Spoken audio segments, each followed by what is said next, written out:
It's another edition of Time About the Movies, and today we're taking a look at the films of August 20th, 1999. Only 3 films to look at today, so without further ado, let's get into it. And we'll start off with the biggest new release of the weekend, Hugh Grant, James Caan, and Jeanne Tripplehorn in Mickey Blue Eyes.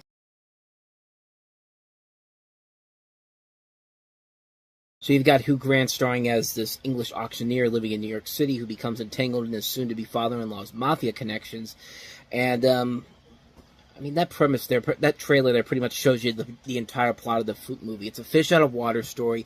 They've got to take this English guy and turn him into a New York mafioso.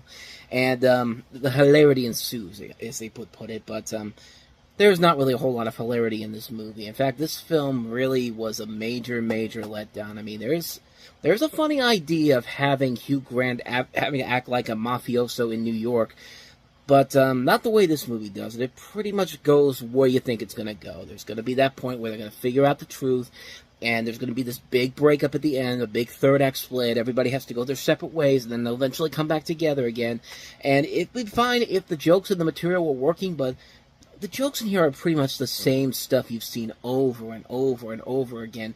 And these mafia stereotypes, there's a lot of mafia stereotypes in this. In fact, a lot of the actors in this movie are people that would later be seen in The Sopranos, which debuted the same year. Actually, it might have actually been on the air while this movie came out. But yeah, a lot of the people that were in The Sopranos are in this movie, and it's just kind of like, it just really, there's a lot of potential there, but just not the right execution. They don't have the really good director there to really make it work. This director, Kelly Macon, he's made some decent films. His Senior Trip was pretty funny, so was Kids in the Hall Brain Candy, but here, not so much. And this was produced by Elizabeth Hurley, too. I guess this is part of that deal she made after Hugh Grant kind of screwed her over with her back in the mid-90s. Like, okay, you'll be able to produce several of my movies, and not the good ones. Extreme Measures, and now this one. It's just not there, man. There's just not enough material there to make it work. It feels kind of like they took a golden opportunity here and just kind of made it a generic movie. It's a generic, mediocre rom-com that should have been a whole lot better, should be a whole lot better, but once it's said and done, it's just not there. I mean, everybody's not really giving it their all in here. It just feels like it's kind of a film that they had to make because, hey, let's cash in on these names on here, and The Sopranos is about to become real popular. We'll cash in on that, too. And, the film itself just leads to a bland, mixed bag of a film, a really lackluster film. Even if you watch it one time, you're still not going to get what you should get out of this film, unfortunately. But so that's Mickey Blue Eyes. Let's go ahead and move on to the next movie, and that is the return of Jean-Claude Van Damme in the sequel that I know everybody was asking for 7 years after the first film came out. Universal Soldier: The Return.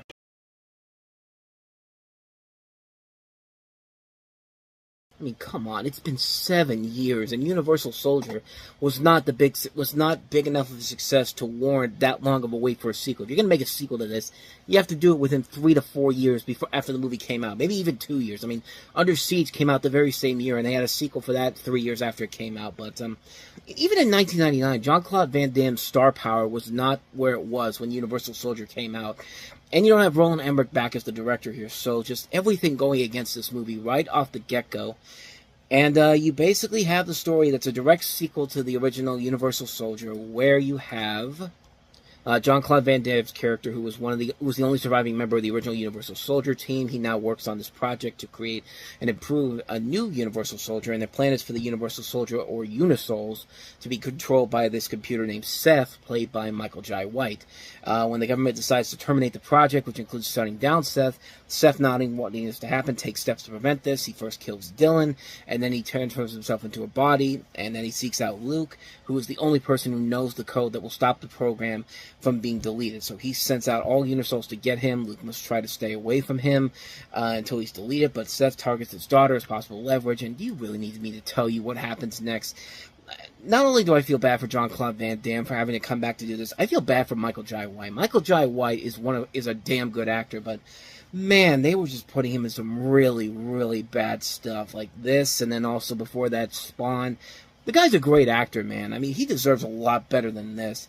And Bill Goldberg's in here too, the wrestler, and I hope you like that, because that's the only notable things about this movie. This thing came and went, and nobody really cared about this movie. I mean, like I said, it's been 7 years since the last since the first film, and that film did not have that big of a legacy where it could wait so many years for a sequel.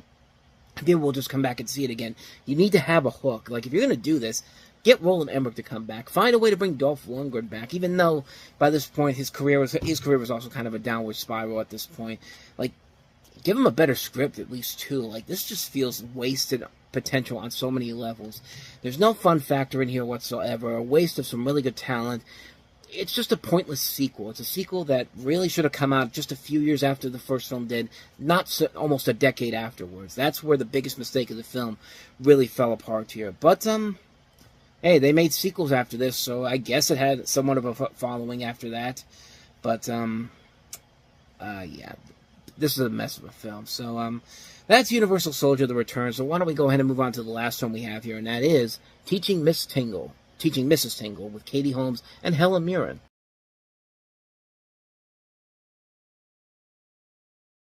Of course, this is directed by Kevin Williamson, who makes his directorial debut after working on the Scream films and The Faculty, which came out the previous Christmas.